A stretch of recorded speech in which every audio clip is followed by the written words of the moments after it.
Oke,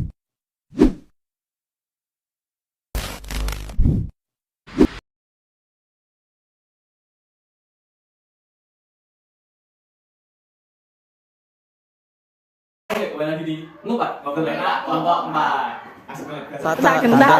Josh. Ngupat Ngobrol Enak PKI Podcast. Oke, hari ini kita akan membahas tentang pemilu yang sejarah pemilu yang ada di Indonesia ya, teman-teman ya. Jadi pemilu pertama itu terjadi pada tahun 1945. 55. Maafkan. Jadi tahun 1945 itu teman-teman ada yang tahu nggak sih apa yang kamu tahu tentang pemilu tahun 1955? Pemilu tahun 1955 adalah pemilihan umum pertama di Indonesia yang diadakan pada tahun 1955. Pemilu ini sering dikatakan sebagai pemilu Indonesia paling demokratis.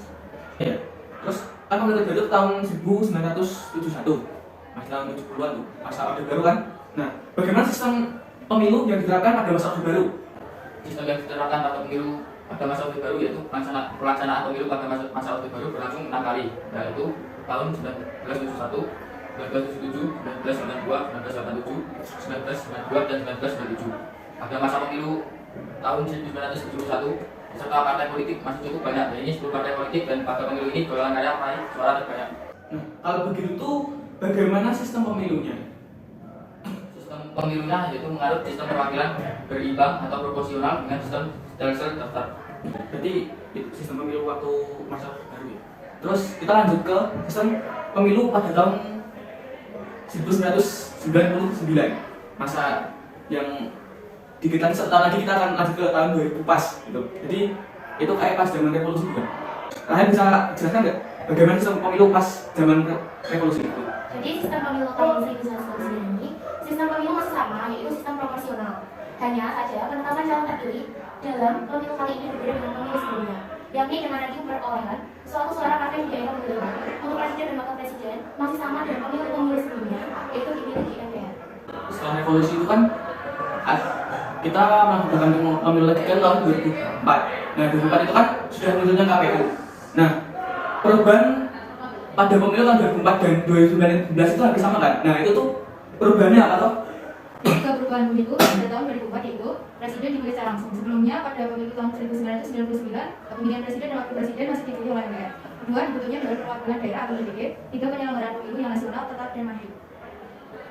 Jadi gitu. Jadi pas tahun 2009 itu pemilihannya dua kali, dilaksanakan 2 kali ya. Waktu yang legislatifnya terus disusul dengan pemilihan presidennya sendiri ya. Terus kalau pemilu tahun 2014 itu aku tahu nah 2014 itu gimana? Soalnya aku udah lupa.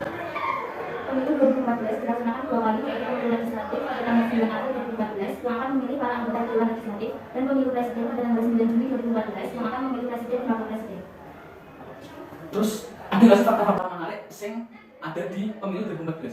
Fakta menarik yang ada di pemilu tahun 2014, pertama berbeda dengan pemilu sebelumnya. Jumlah partisipan menurun drastis pada pemilu 2014, yakni hanya 12 parpol. Dari 12 parpol tersebut, 10 parpol lolos ke DPR karena memenuhi syarat minimal 3,5% dari perolehan suara nasional. Kemudian dalam aspek pembagian kursi, pada pemilu 2014 disediakan 3-10 kursi per dapil DPR dan 3-12 kursi per dapil DPR provinsi dan DPR kabupaten atau kota. Nantinya penentuan syarat terpilih ditentukan berdasarkan suara terbanyak. Terakhir, cara pembagian suara di pemilu 2014 dilakukan dengan cara mencoblos satu kali pada nomor atau tanda gambar partai politik atau nama caleg. Berarti itu udah agak ingat atau 2014 itu pilpres jadi tes pemilunya itu gimana? Terus yang terakhir ini kan kita telah melaksanakan, kita belum ikut deh. Kita maksudnya Indonesia sudah melakukan pemilu yang terakhir kan tahun 2019.